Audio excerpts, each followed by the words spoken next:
हाँ, ये दावा आपका कहीं भारी न पड़ जाए भाजपा पर, सुधांशु त्रिवेदी जी वो दावा कर रहे हैं।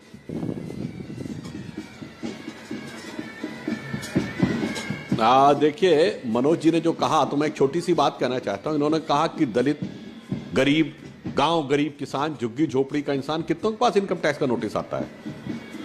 यह विषय आम आदमी या गरीब से संबंध का है ही नहीं। यह एक न्यायिक प्रक्रिया का, अन्यथा आप बता दीजिए कि कितने लोगों के पास इनकम टैक्स का नोटिस आता है, कितने लोगों के पास इनकम टैक्स की रेट जाती है। इसलिए एक गरीब और जो सामान्य वर्ग के लिए जो हम काम कर रहे हैं वह अलग है, यह जांच की प्रक्रिया अलग है। इसको किसी भी प्रकार से राग द्वेष से नहीं देखना चाहिए। हाँ, आपकी सरकार के दौरे हुकूमत में तो बाकी तो छोड़िए, इनकम टैक्स ईडी तो छोड़िए, सीधे आतंकवाद के आरोपियों के केस विड्रॉ कर लिए जाते थे और बाद में कोर्ट का हस्तक्षेप, वो केसेस विड्रॉल रुका, 4 लोगों को और 11 लोगों को आजीवन कारावास में अपने पार्टी के नेताओं के हटा दिए गंभीर धाराओं के।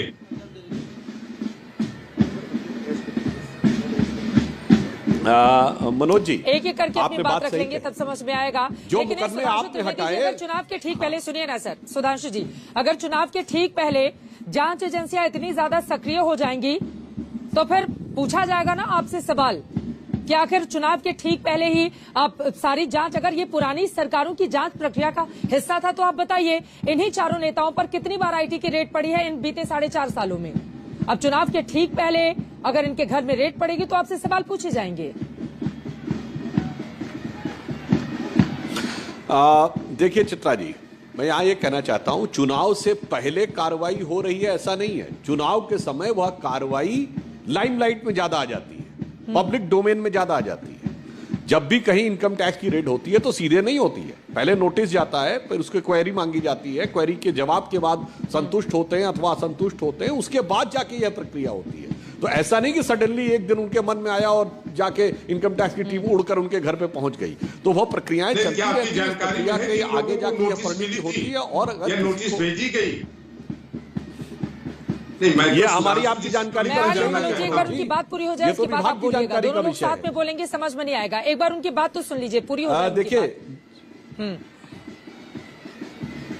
हाँ मनोज जी, मेरा यह कहना है कि यह हमारी आपकी जानकारी का विषय नहीं है, न मेरी जानकारी में है, आपकी जानकारी में होगा तो एक अलग बात है। यह तो विभागीय प्रक्रिया है, विभाग का कोई अधिकारी बता सकता है।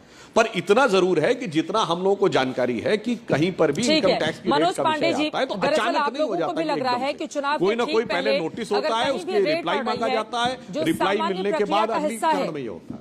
उसको इतना बढ़ा चढ़ाकर बताओ कि लगने लगे कि दरअसल सरकार बदले की कार्रवाई कर रही है और चुनाव के ठीक पहले नेताओं को परेशान कर रही है। आप लोगों की क्या यही मंशा है? इस सवाल का जवाब आप दीजिएगा। लेकिन पंकज श्रीवास्तव जी, सीधे मैं आपके पास आते हुए, चूंकि फोन टैपिंग को लेकर आपके नेताओं की ओर से भी बातें कही गई हैं, फोन टैपिंग के आरोप लगा रहे हैं अखिलेश यादव जी, लेकिन सुर में सुर मिला रहे हैं कांग्रेस पार्टी के नेता। तो मामला सारा 2017 वाला ही है क्या?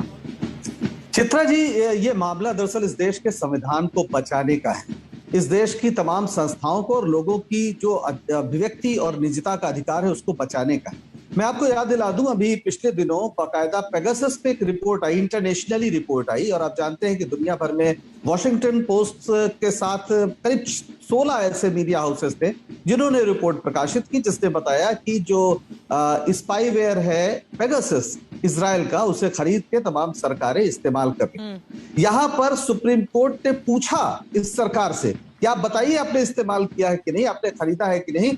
इन्होंने जवाब तक नहीं दिया, एफिडेविट देने से इनकार कर दिया। सुप्रीम कोर्ट की जब डांट पड़ी और उसके बाद सुप्रीम कोर्ट ने जस्टिस रविंद्रन, यूपी में समाजवादी पार्टी के नेताओं पूरी बात सुन लीजिए, पूरी बात सुन लीजिए।